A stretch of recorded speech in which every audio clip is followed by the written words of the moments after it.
ये बांग्लादेश नहीं था, ये ढाका या चिटगांव नहीं था, ना ही ये पाकिस्तान का सिंध या पंजाब सूबा था। ये भारत का उत्तराखंड था, देवभूमि उत्तराखंड। और 24 साल का वो बच्चा त्रिपुरा का था, अपने ही त्रिपुरा का। अंजेल चकमा उसका नाम था। वो एक बीएसएफ कांस्टेबल का बेटा था, सीमा प्रहरी का बेटा। उसे उत्तराखंड में आतताइयों के एक गुट ने मार डाला, क्योंकि वो रूप रंग से अलग दिखता था। इंसान ही था, लेकिन अलग नस्ल का था।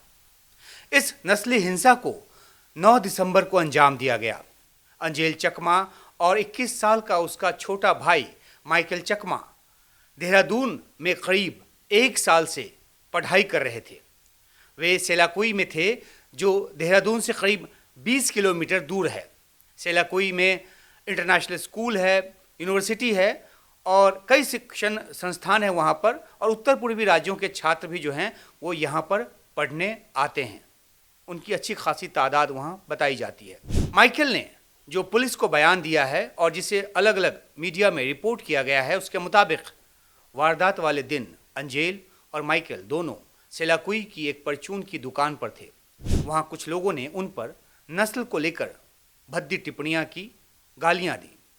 अंजेल ने शांति और विनम्रता से उनको समझाने की कोशिश की। युवकों का गुट जो है वो अंजेल पर चाकुओं से टूट पड़ा, हमला कर दिया। माइकल पर भी हमला किया। माइकल के बयान के मुताबिक अंजेल कहता रहा कि मैं भारतीय हूँ, चीन का नहीं हूँ, मैं भारतीय हूँ। बार बार वो कहता रहा, पर नफरती दरिंदे रुके नहीं। हमले में अंजेल बुरी तरह घायल हुआ। 17 दिनों तक जिंदगी और मौत की जंग लड़ने के बाद आखिरकार मौत के हाथों हार गया। भारतीय के हाथों ही एक भारतीय मारा गया।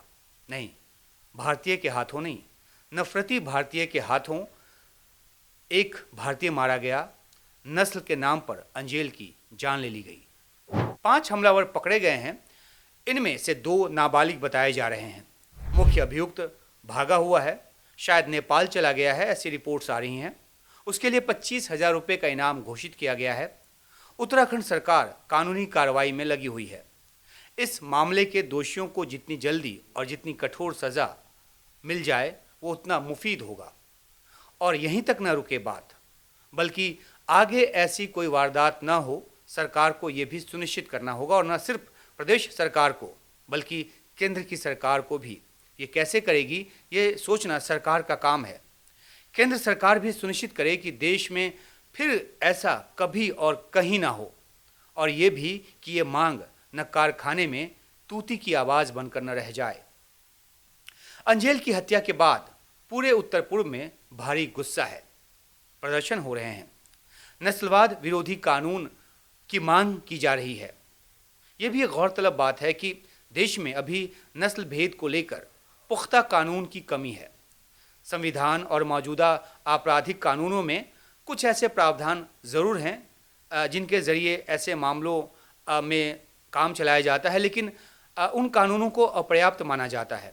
ख़ासतौर पर पूर्वोत्तर राज्यों के लोगों के खिलाफ जो हमले आदि होते हैं, उन मामलों में कई अखबारों ने प्रद्योत विक्रम माणिक्य देबवर्मा के बयान को छापा है, जो कि त्रिपुरा की पुरानी रॉयल फैमिली से संबंध रखते हैं और जो तिप्रा मोथा पार्टी के चेयरमैन हैं। इन्होंने खुद ट्वीट भी किया है। देबवर्मा ने कहा है कि उत्तर पूर्व के उन देशभक्तों को निशाना बनाया जा रहा है जो चीनी आक्रमणों के खिलाफ हमेशा डटे रहे, देश की सीमाओं की रक्षा की, जिनकी वजह से चीन भारत में घुस नहीं पाया। उनके खिलाफ हिंसा की जा रही है, नफरती हिंसा, गालियां दी जा रही हैं, जान ली जा रही है। ये बहुत ही हृदय विदारक है। हम न्याय की मांग करते हैं। ये देब वर्मा का जो बयान है उसका लब्बुलुबाब ये है। देब वर्मा के बयान को महज बयान न समझा जाना चाहिए।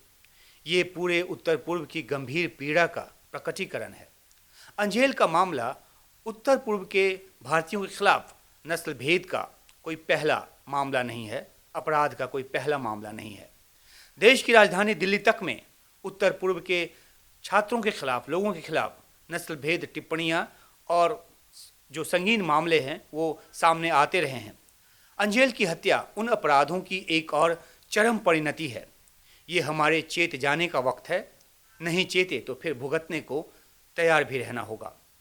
सोचिए कि जब चीन के किसी एयरपोर्ट पर किसी भारतीय को महज पासपोर्ट के आधार पर रोक लिया जाता है तो हम बहुत हाय तौबा मचाते हैं।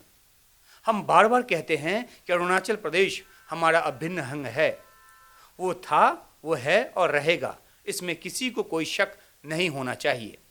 लेकिन इसी उत्तर पूर्व के प्रदेशों या इस मामले में कहें तो त्रिपुरा के बच्चे को उत्तराखंड में मार दिया गया है चीनी कहकर। ये देखने में बेशक क्राइम की एक अंदरूनी वारदात लगती हो या इसे नस्लीय हिंसा कहकर इसको थोड़ा और गंभीर मान लें, लेकिन ये सिर्फ इतना भर नहीं है। ये नस्ल के खिलाफ नहीं बल्कि पूरी मानवता के खिलाफ हिंसा है। अंजेल चकमा तो त्रिपुरा से था। अगर वो शंघाई से भी होता तो भी उसे क्यों मार दिया जाता? गलवान झड़प के बाद भी दोनों देशों की जो सरकार है, भारत और चीन की सरकार, वो गले मिल रही है। व्यापार खुल रहे हैं। सीमा विवाद अपनी जगह हैं जिस पर भारत अपने पक्ष से पीछे हटने को तैयार नहीं है और बहुत ही मजबूती के साथ अपना पक्ष जो है वो रखता रहा है। हालांकि चीन उसे डाइल्यूट करने की कोशिश में लगा रहता है, वो अलग बात है। लेकिन दोनों देशों के जो रिश्ते हैं वो तेजी से सुधर रहे हैं। जनमानस में अगर चीन की विस्तारवादी नीति के प्रति नापसंदगी हो तो बात समझ में आती है। चीन को नापसंद करने का आधार उसकी तरफ से पैदा किया गया सीमा विवाद हो तो बात समझ में आती है। लेकिन नस्ल के आधार पर किसी भी देश के नागरिक से भी नफरत किसी सूरत में जायज़ नहीं, किसी भी सूरत में क्षमा योग्य नहीं, ना तो नस्ल के नाम पर और ना ही धर्म के नाम पर।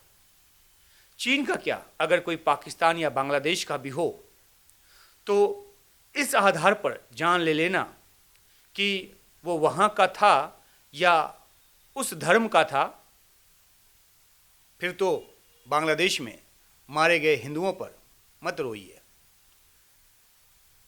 मत कहिए कि भारतीयों के साथ या हिंदुओं के साथ कहीं दुनिया में बुरा हो रहा है। क्रिसमस के मौके पर दुनिया ने भारत में जो हिंदुवादी नफरतियों की करतूत जो हुई वो देख चुकी है।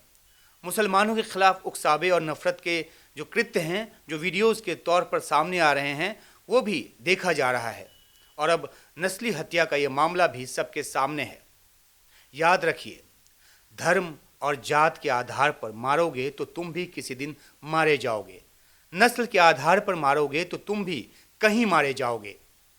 तुम नहीं तो तुम्हारा कोई अपना मारा जाएगा, अपना नहीं तो अपनों का कोई अपना मारा जाएगा, लेकिन कोई ना कोई मारा जाएगा, क्योंकि नफरत के बीज जो हैं वो हर जगह उसी तौर पर काम करते हैं। तुम्हारे परिवार का ना हो तो तुम्हारे समुदाय का कोई मारा जाएगा, तुम्हारे समुदाय का नहीं तो तुम्हारे प्रदेश और देश का कोई मारा जाएगा। इसलिए ऐसे अपराधों से बचो। फिलहाल नमस्कार।